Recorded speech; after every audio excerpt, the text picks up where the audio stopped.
You're listening to the Iterators of the Imperium.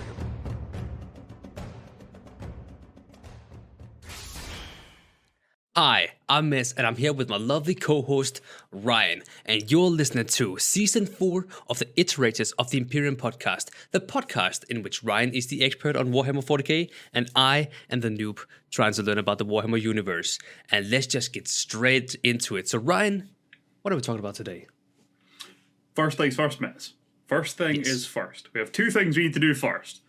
Yes. First of all, I'm going to make a point of doing this. We do have a Patreon. We had mentioned it for a while in one of the seasons. We made it part of the intro. And then we kind of stopped because we realized we weren't doing anything with it. But we do have a patron. So I want to throw the name up there and just put out a thanks to, I believe, Matthias? Matthias. Matthias? I believe. I don't know how you say words. I'm sorry for butchering your name, but hey. We probably are, but thank you anyway. And please forgive us. Moving on. Miz, hold on.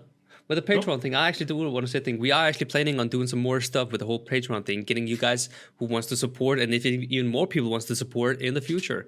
We are thinking about like making more out of it, not just on Patreon itself, but featuring it, around the episodes. Just saying. In the studio. Yeah. Yes, sir. But you take it over, right? Yes. So, first thing we need to do before we get into today's episode is we need to do your bullshittery of the day. Yes. Naturally. Yes. So, the term I want you to, make up a meaning for today, I assume, is the pain glove. The pain glove. Pain glove. All right, Ryan, let me just get into my Mega Mind mode, all right? Let me just get into my Mega Mind mode. I am thinking, the pain glove, you say. I don't know why I'm thinking like all Thanos right now. Okay. I'm thinking this definitely has to be a weapon. All right. I'm in the right ballpark, aren't I, Ryan? No. Were you serious? Yeah. Well, it's my guess still. I'm going to have to make up some bullshittery with my Mega Minds right now. Yeah.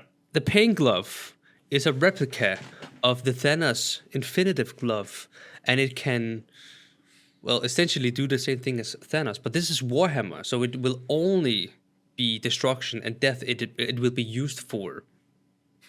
That's the pain glove, in my opinion. That's the Mega Mind. Fantastic. But I apparently I'm wrong. What's the pain glove? How's that not a weapon, though? How is that not a weapon? We've actually talked about this before. I was just banking on you not remembering. Well, thank you, Ryan. And my short-term memory. What is the pain glove, Ryan? Oh, wait, actually, no, it's coming later. Yeah. Oh, I can actually just explain it, because it's not like a part of the story to explain it, but it does come up in the story. Yeah, right. Well, I'll explain it when it arrives in the story, although its purpose is not entirely important to the plot. But we'll get there. Today we're going to be talking about the boys in yellow, the Imperial Fists of Rogal Dorn. Nice. Defenders of Terra. I like them. Yeah. It's nice armor. Earth's protectors. That's exactly it, yeah. I would like to call this one Bumblebee, because it looks like... It does a bit. Oh, sorry. There's chapters that look a lot more like Bumblebee as well. Oh. Yeah. Yeah. But yeah. So we have talked about the Imperial Fist a lot, surprisingly. Not that you'd ever remember it. Because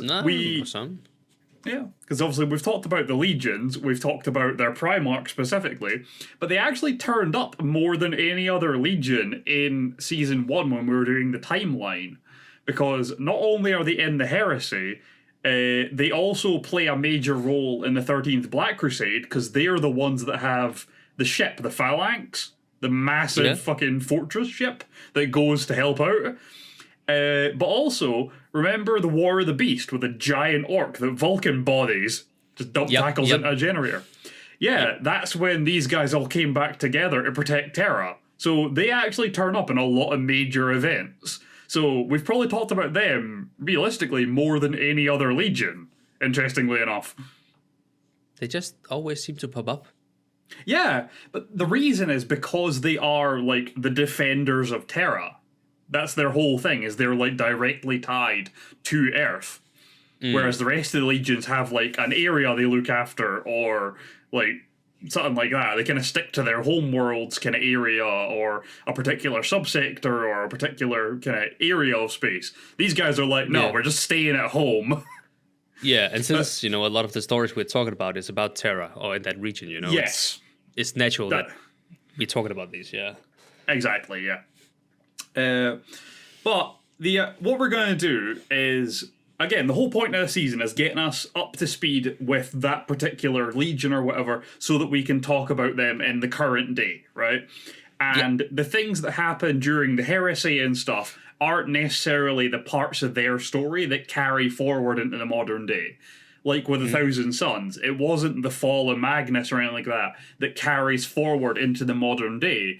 It's more than anything, particularly, because obviously Magnus is still around doing stuff, but particularly Ahriman is the part that has a major storyline in the modern day. So there's usually these like side sections that are the part that's actually carried on till now, rather than like stuff that happened during the heresy. So we're kind of filling in those gaps that we haven't really talked about yet. So we're going to do a quick summary of where these guys turned up, because we have mentioned it in the past, in Season 1 and so on.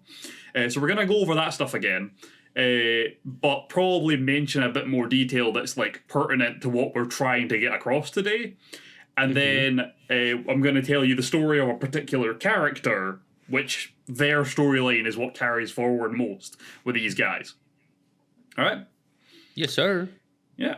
So, moving forward from there, as you may or may not remember, the Imperial Fists were the legion in charge of the defense of Terra during the siege. Right? It was Dorn that manned that built the battlements and everything like that. And that concept of them being like the defenders of Terra, that's basically set who they were from that moment forward. Right? They will only ever view themselves as responsible for the defense of Terra, basically. Yeah. More so than anything, because they failed at it. The palace got breached. The palace got fucked. And the Emperor died while they were meant to be protecting him. Yep. Wasn't really within their control, but that did happen. And they never really got over it. So it's kind of like, I guess, survivor guilt of the entire legion. So yeah, that's really how that went. Yeah. So after the end of the heresy, most of the remaining loyalists, like the legions, kind of set about rebuilding and stabilizing the Imperium. But the Imperial Fists actually went into a period of mourning because of this massive failure of their duty. Like, it was so bad, Dorn even changed his armor to just be black. Like, he just repainted his armor to show he was in a period of mourning. His goth face. Basically, yeah. And basically during this period, they were all just kind of depressed and then got incredibly violent. So their mourning took the form of depression and vicious acts of vengeance. Generally just unstable, you know, beings. Yeah, but it was like, we hate ourselves for our failure, so we're going to project that outwards and sacrifice our own lives by desperately hunting down our enemies to the death of ourselves. So it was just carnage with the Imperial Fist scattering into the galaxy to murder anything that may or may not be a traitor. God damn. Yeah. If I used to call you brother, I'm going to call you a pile of just mush when I'm done. A murderous rampage, essentially, right? Essentially, yes. Real healthy way to deal with your feelings. Probably not, but, you know. Well, actually, maybe, I don't know. I've never been betrayed by several 100,000 brothers at once, so I really can't say I... I'm kidding. Danes breed like rabbits. Wait, what? No, that's just me. No, just you. Are you creating your own brothers? No, I continue. You know what? We're not going down that path. No, continue. We're not going down the uncle dad route today. So the next thing that kind of goes on after that whole series of murderous carnage is the Codex crisis. And we've talked about this before. We never really talked about it in this particular kind of view, which is, obviously, you know that Gilliman announced the Codex Astartes while he was in charge. So we're splitting up the legions into chapters because none of us can be trusted because we all trusted Horus, and look how that went. So this was announced, right? But he had to, like, order Dorn back to Terra just to tell him about it. Because they couldn't get a hold of him, basically. So eventually gets them all together and he's like, right, this is the plan. This is what we're doing. Dorn obviously was totally against it, and so was Russ. Whereas Jagatai Khan, Korax, and Gilliman were all for it. But I believe that the main reason that Dorn was against it was because he believed that splitting up the Legion into the smaller chapters and having them all ran by their own individual chapter masters that would all be hierarchy-wise on the same level as him running his chapter would mean that he couldn't defend Terra as well because he would just have less troops to do it, basically. Yeah. So he was immediately enraged by this. This caused a fair bit of animosity, not only among, like, the brother Primarchs, but also among just, like, everyone. Like, everyone took sides. It almost caused another civil war. It almost caused, like, another heresies-level war. Because apparently an Imperial Navy ship fired upon one of Dorn's ships because of this whole thing this whole argument that was going on. So, like, it almost started another civil war. Relax, god damn.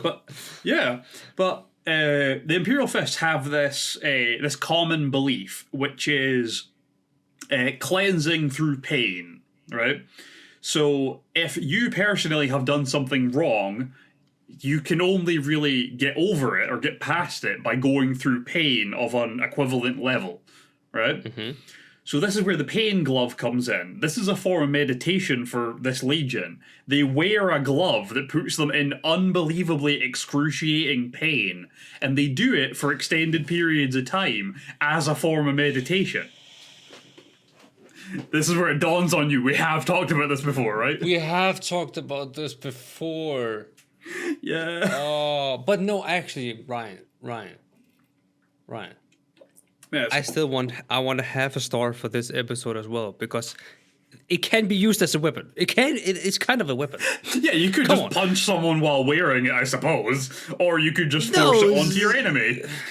Exactly, that's what I meant. Like, you could force it onto your enemy, then it's a weapon. I want half a star, right? Alright, I'll give you. It could be used as a good torture device. I can't deny that. Thank you. Also, because of the size of Dorn's hands, I imagine it is gigantic and weighs a ton. So you probably could just launch it out of a catapult and murder someone. Right, yeah. So when you run out of bolter rounds, you start throwing any heavy thing you can at them. Now you turn it on the inside out, and then, you know, it's... I don't know, does it shock you? What did it do? Like, I'm not entirely sure how it does it, to be honest with you. I've never bothered to look into it. It's placebo. It doesn't do anything, but you think it does something to You just psychologically torture yourself. It's why it only works on, like, the PTSD Legion. Exactly. That was a good one, actually. Yeah. Placebo effect. Yeah. So yeah, Dorn eventually goes into, like, 7 days straight of just wearing the pain glove as meditation. And when he comes out of it, he's decided that the Codex Astartes is the right way to go. And from this moment on, they announced they are going to take part in the Codex Astartes properly. They will be exemplars of the Codex, right? Okay. They will be a perfect shining example of what it means to be Codex compliant. But he first believes that the entire Legion needs a cleansing through pain, because it's not just him that's carrying this failure. All of his sons are carrying it too, and they all have this belief of cleansing through pain. So they all need a collective pain to basically to bond them, but also to give them away, like, an out for their own kind of misery. Wait, Right. why does this remind me of like old school, like in the Christian movies when they whip themselves on the back? Yeah, flagellation. when they've been It's exactly It's a like that. thing. Yeah, Yeah. yeah. Same concept anyway. Yeah. But that's crazy though. Yeah. Luckily for Dorn, Perturabo provided a perfect situation for a cleansing through pain for his entire legion. Yeah. So, you know how Perturabo and Rogal Dorn were both considered masters of siege warfare? Mm-hmm. Right.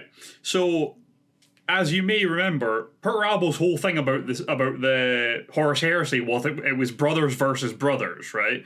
But then there was a point where it stopped being that when he realized there was just demons running all over the battlefield and shit like that. It was like, this is just Horus being used by some malevolent gods. I don't care. I'm not interested anymore. So he left. He just abandoned the place. It's like, I'm out.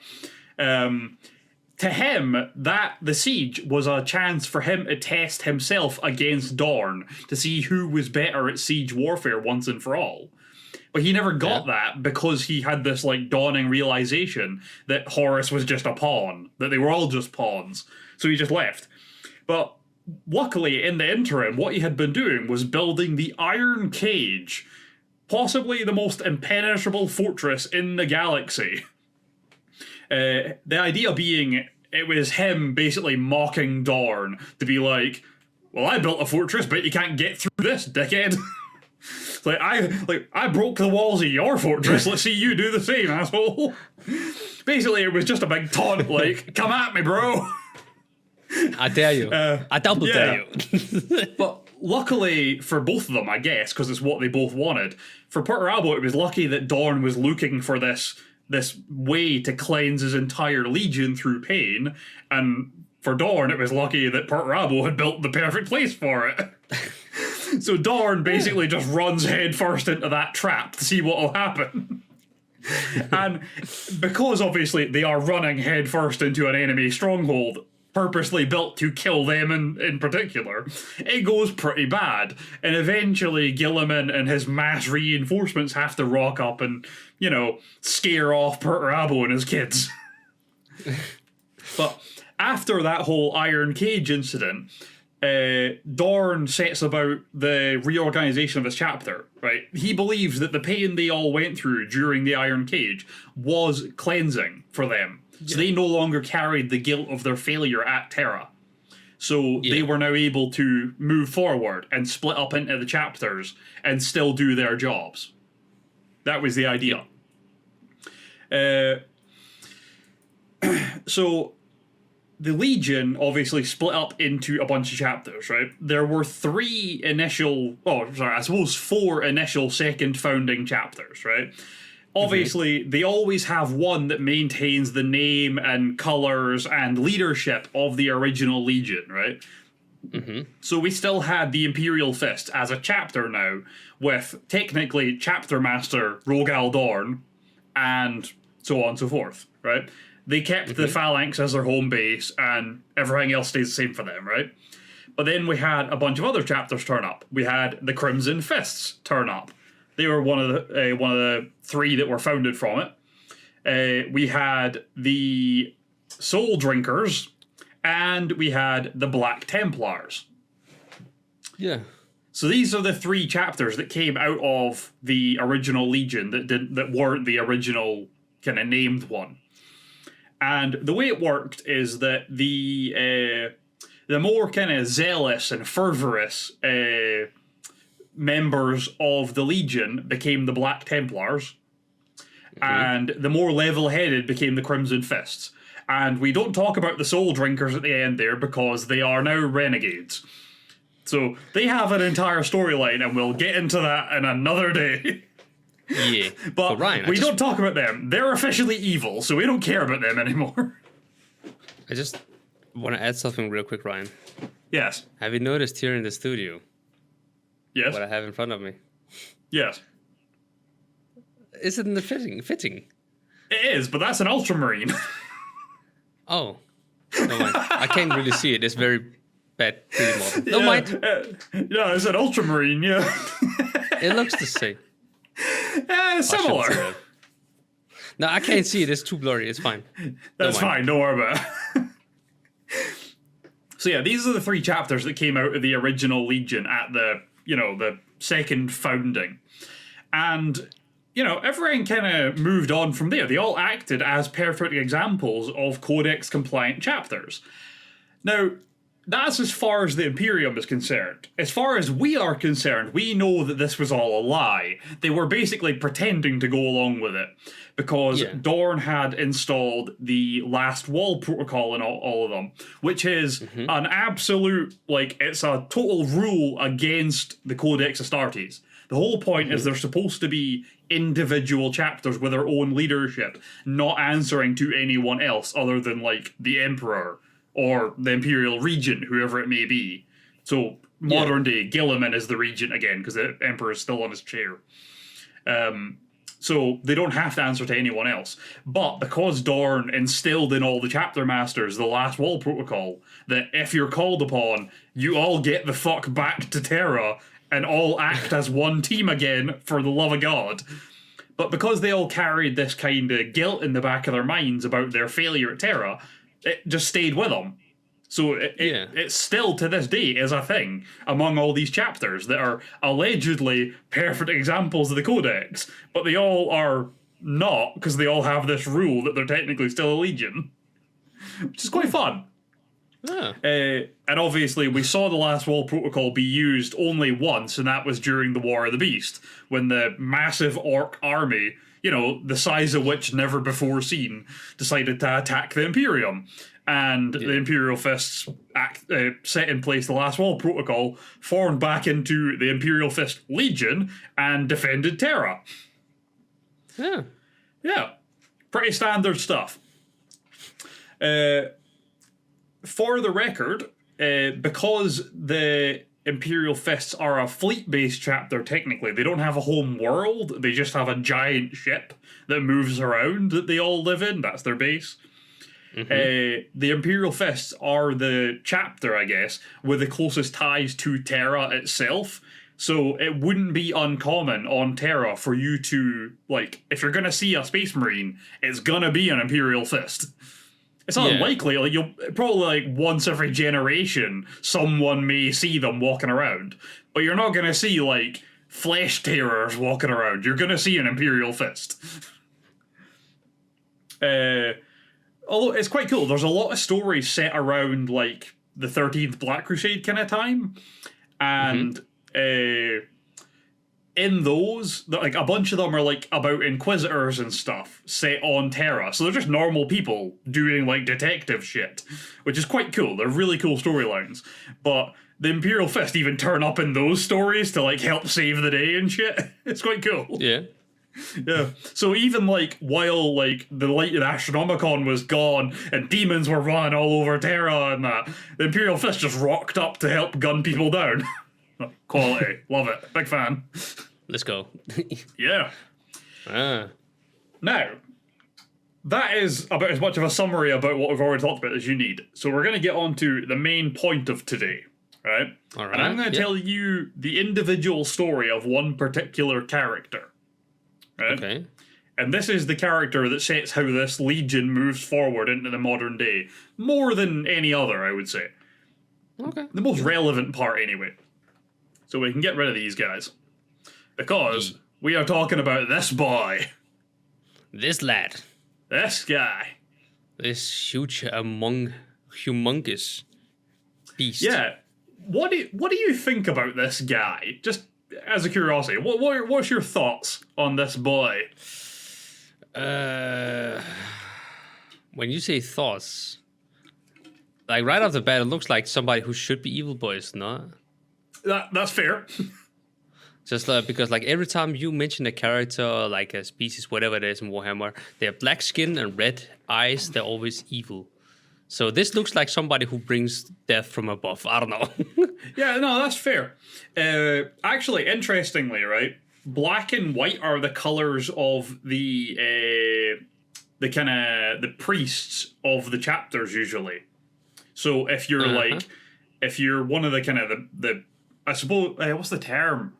I'm blanking on the term, but like if you got like the Reclusiarch as the leader of like the kind of the priest side of a chapter, usually their like faction within the chapter will wear like black and white and stuff like that to show that they are, you know, not your typical Marine. Basically, it shows their position. But this guy is not one of them. He is not part of the kind of the priesthood or anything like that of the chapters. This is just what he was told to paint up like that day. So, we're going to get in this guy's story, right? This is Sigismund, which is a very cool name. I've heard that before. I think I've probably mentioned it in the past. He's a pretty important dude when it comes to the Imperial Fists. Yeah, I think, yeah. Go on. Yeah. So, right, his storyline, as far as we're going to do it, we're going to start off during the Horus Heresy. Actually, during the Siege of Terra, right? So we're like talking end days, right? But to give you an idea, this guy is like one of the most incredible warriors in any of the Space Marine legions, right? He is possibly only rivaled by the Primarchs themselves, right? There is like no other Space Marine that can beat this dude. He is the best of the best, right? Obviously, he'll get stalked by a Primarch, but he'll kick the shit out of them in the process. Right? He is like the toughest of the tough. But it's believed that the reason for that is because he holds the kind of the main goal of the Emperor's view of what the future should be, of like his goal for humanity. He holds that in such high regard that he's fueled by this like unbelievable burning fury, but he controls it with like a will of iron. So he's just this unstoppable force of death towards the Emperor's enemies. Alrighty then. Yeah. It's to such a point that he is like a legend among Space Marines. Even like before the Heresy or anything like that. If you said Sigismund, everyone knew who you meant. No one missed the story about this guy. Right? He was a legend beyond recognition. Yeah. But during the Heresy, or during the Siege, I suppose, it was decided that the Emperor would have a champion to fight in his stead. Right? Because the Emperor couldn't go out into the battlefield and start kicking ass, obviously. Right? Start punching Space Marines to death in the middle of the field. So it was decided that he would have a champion. And Rogal Dorn specifically singled out Sigismund, his first captain. So this guy was second in command of the entire legion. So he singled him out to be the Emperor's champion. And with that come a couple of things. The first is that his armor and war gear and everything were repainted, right? So he no longer wore the yellow of his legion, which he was quite upset about. But his legion's Reclusiarch kind of comforted him, because not only has Dorn said that they should do this, but also it's a sign that the Emperor's eyes are upon him. That's why the priesthoods and stuff wear the different colours. It's to show that they are within the Emperor's sight.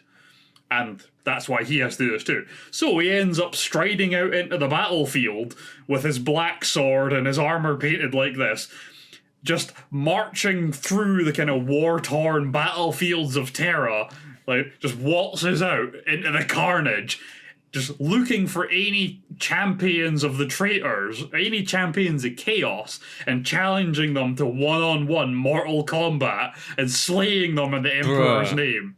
And in his defense, I guess, or to promote him even further, he even bestowed that wondrous kind of benefit, I guess, of slaying the Emperor's enemies to anyone that got in his way, not just champions of the enemy. If you were a foot soldier or a demon or anything else, he would kill you just the same. This guy sounds macho, you know. Oh, he's a beast. And he's like yeah, but think about He-Man if he was like devoutly religious, just preaching while murdering people. Thou shalt not, stand Thou in shalt the not Emperor's get way. in my fucking way, as he like kicks a Space Marine to the ground. I like it. Yeah. So This was his role during the siege, was murdering the enemies of the Emperor, specifically the champions, intentionally, but obviously cut down anyone that gets in his way. He actually spent a great deal of time looking for Abaddon, but he never really got a hold of him. People just kept getting in the way and dying for Abaddon so he could leave. So they never actually got to fight, which is quite upsetting, because Abaddon would not have made it off the planet. No. Yeah. He probably would have died where he stood, to be honest with you. That aside, when it finally came time for Dorn to go with the Emperor for the final challenge against Horus, Sigismund was actually left to lead the ground forces against the traitors. So he was left in charge of the defences when Dorn fucked off. Yeah. Yeah. So, obviously, we know how the whole siege thing ends, right? So this guy goes back to fulfilling his normal role within the Legion as first captain. And he does it for a long time. But when it comes round to time for the reorganization of the Legion into chapters, Dorn realizes that there is no better person to lead the Black Templars than Sigismund. So he goes from being First Captain Sigismund, champion of the Emperor, to High Marshal Sigismund, chapter master of the Black Templars. That's which is an very epic cool. title. Yeah. Yeah. And that is why, I'll show you again, if we look back at the Black Templars, this is their typical kind of colour scheme. They actually all repainted their armour to match Sigismund's armour as the champion of the Emperor. Yeah. So the whole Legion is designed like this, specifically because they all want to emulate what Sigismund stood for as the Emperor's champion. Which is quite cool. But this is the only Space Marine chapter that's, like, known for being devoutly religious towards the Emperor. Because the rest of them all know, like, the Emperor was not a god and is not a god. These guys are like, do I fuck? He's a god! Like, half of you were alive during the siege. You know he's not. And they're like, nope, don't know what you're talking about. God Emperor. So, obviously, the time of the second founding, when these extra chapters were being made from all the legions, it was quite a difficult time for all of the Space Marine, because a lot of them, a huge amount of them, were being cast out of their legion and into these chapters and forced to take up a new title, right? A new livery and everything. So a lot of them felt like they were being kind of forced out, and a lot of them felt like they were being forced to, like, give up on what they were, right? They were losing their identities in a way. So in this time, Sigismund swore an oath, right? And it was an oath that he would prove his loyalty, and he would not rest in his persecution of the Emperor's enemies, right?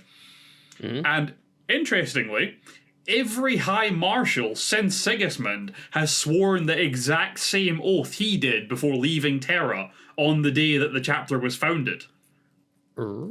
That's like part of their ritual to become the High Marshal. You've got to swear Sigismund's oath. But the swearing of that oath was in itself like a declaration of a crusade against the enemies of the Emperor.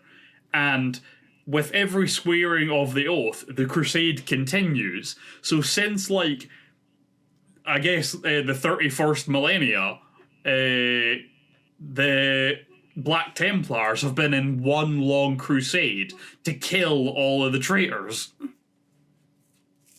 Damn. Yeah, they do not fuck around. No. These guys are committed. It's maybe not loyal. a good thing, but... Yeah. Oh, That's fine. It's fine.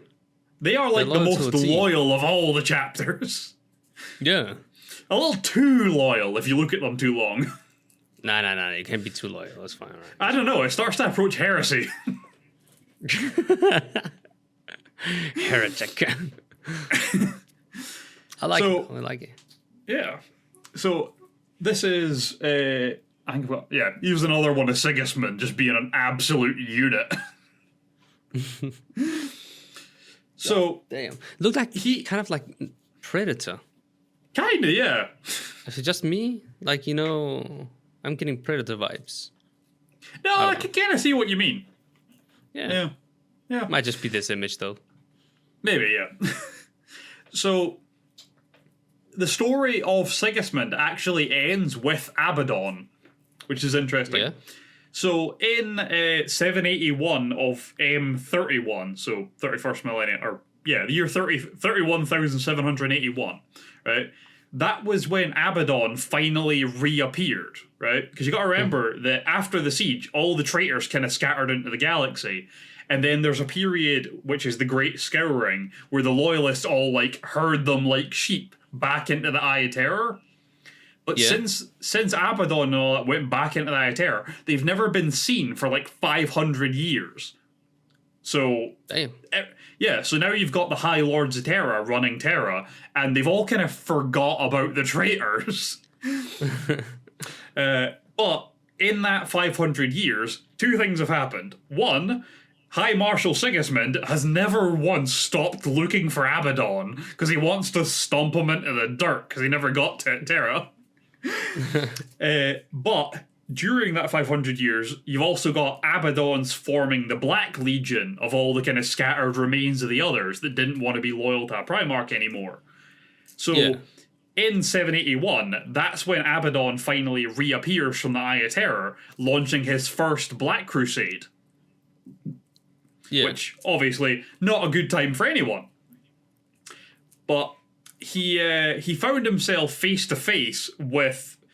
Well, he found himself face-to-face with two things. One, a totally unprepared Imperium, because they had forgotten about these guys. But also, this guy, because he never stopped looking for him. So the second he popped up, Sigismund flew in like John Cena, ready to dump tackle him.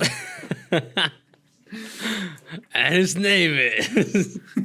Hell yeah. I reckon you could shout his name is Sigismund to the same kind of pattern, the same kind of rhythm. I reckon you could make it fit. Can I do it in the Danish way? You And can his try. name is Sigismund.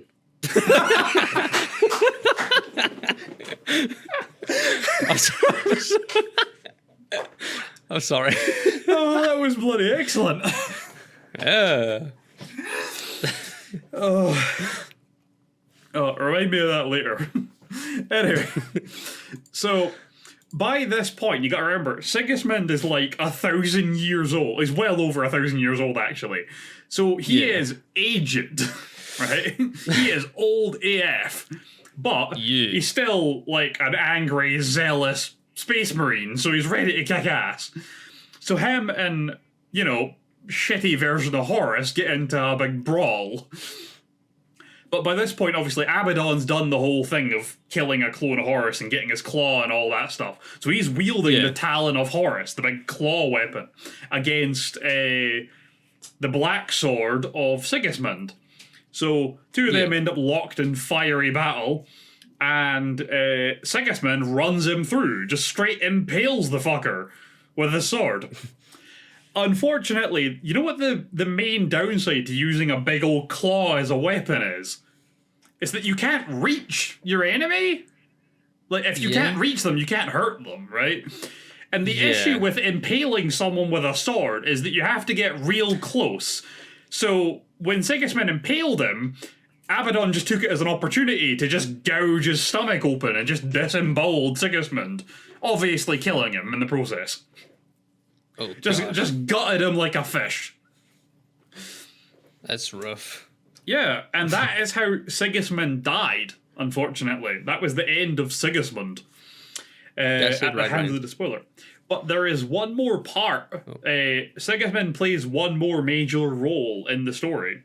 Because Abaddon took his body, attached a note to it, and sent it back to Terra. To announce the Long War, which is the 11,000-year long war between the traitors from the Eye of Terror and all the loyalists and the rest of the Imperium. And it was announced using a note on Sigismund's dead body. And all the note said was, "We are returned." Bruh. Isn't that also what they did back in the days? I know Warhammer likes to take inspiration from real life events. Isn't that what they used to do back in the day as well, like in war? Yeah, you would send the enemy's leader's body back with like a note on it. So Yeah, if they sent like a commander, or sorry, if they sent like a lieutenant and a troop to attack you, you'd kill them all and send some of them back with a note basically telling you to go and fuck yourself. That's how they communicate. Relationships, healthy communication, you know. Let's go. Exactly. That's how you keep it healthy. Let's go. Yep, that's it. But yeah. So, interestingly, since then, the Black Templars still maintain the process of naming an Emperor's Champion. They have this little ritual they do before any kind of, I guess, crusade, but any, like, major campaign or anything. They do this ritual to have one of their troops have a vision, and if they have this vision, it means that they are the Emperor's Champion, and they are, like, kind of dubbed as such for the remainder of that crusade, which is quite cool. But the thing is, other legions have had Emperor's Champions. It was a thing that people just did for a while, but it's kind of disappeared over time. It's kind of died out. But the Black Templars never stopped doing it. So to this day, they still do it all the time. Every campaign, every crusade, they have an Emperor's Champion be named, which is interesting. But it's just because Sigismund is like their mini god. So they're like, we follow him because he follows the real god right. So we do things the way he did. So their whole thing is to follow his example. But in the modern day, the most prevalent part, storyline-wise, of the Imperial Fists is the Black Templars. They turn up the most, storyline-wise. So that's why we need to talk about them today. Although, do you want to see their current High Marshal? Oh, give it to me. Yeah. This is High Marshal Helbrecht. Bruh. I reckon I could take this guy in an arm wrestle, not gonna lie. No, yeah. Without the armor, maybe. Nah, why they always look so epic, right? I love Warhammer freaking artists, man. Is that like also, a fan art? No, I got it off the community site. So possibly, but not that they accredited. So I assume it's official. I could be wrong. If I'm wrong, someone please let me know, because I would like to credit. Yeah, because honestly, I'm just saying there's some good fan art in Warhammer. Yeah. It's actually crazy. Oh, yeah. This guy looks like... Oh, yeah? Go on. I actually found a really cool piece of artwork of Sigismund and Abaddon locked in war, like in their final battle. But I couldn't... Like, it was obviously someone's fan art. You could tell because it was very stylized. But I couldn't find who made it. So I'm like, I'm not showing it and then going, like... I don't know who made it, though. Like, I'm not showing it if I can't say who did it. I at least want to be able to credit the artist. So, I apologize. But seriously, have a Google at it. There's loads of amazing artwork out there for it. Yeah, but I reckon we could just feature them anyways, Ryan. And if anybody knows it, put it down in the comments. Or if you're watching the one who's made that, we're a big fan. That is very true. I don't disagree with your concept, right? But I don't want to do it for one very specific reason, and it's that if you're like part of, say, a really prevalent fan art community, like cosplay community or something, which I was for like 6 years, right? There's a lot of stuff goes on where people do fan art and other accounts will copy it and then intentionally not credit them. And even if people correct them, they just delete the comments that are correcting them, or they'll turn off comments or stuff like that. And I don't want to like feed into that kind of culture or mentality at all. So if I can't credit it, I'd rather not show it than show it without crediting it, because there's so many people do it intentionally and it's such a shitty thing to do. And I really just want people to get the credit they deserve. So I don't want to be even accidentally feeding into that mentality. So I apologize. Although, for the record, if anyone has fan art they've done that they want shown, I'll happily throw it up on the screen, even if it's not relevant. Just get in touch. We can just make a slide slow. Yeah, we can do like 5 minutes at the end of an episode where we just show off people's amazing artwork. I'll do that. I'm down. Yeah, easy. Yeah. Get in touch. But that is about everything I needed to say about the Imperial Fist today. Well, Do you want me to round it out now then? Yeah, if you'd like to. I'm just going to throw up Matthias again. Yeah, I was about to say, in front of the amazing Helbrecht. Just for dramatic. This is how cool we feel. Like, this is how cool we feel our Patreon supporters are. That's how. I don't know what words I was trying to say. I've not practiced that. I'm bad at plugging. That's how Matthias wakes up in the morning, Ryan, like on the cliffside, just be like, I'm ready for the day. Absolute chat. But yeah, I want to round us out. So thank you guys for listening to this episode of Iterators of the Imperium podcast, season 4 or 4.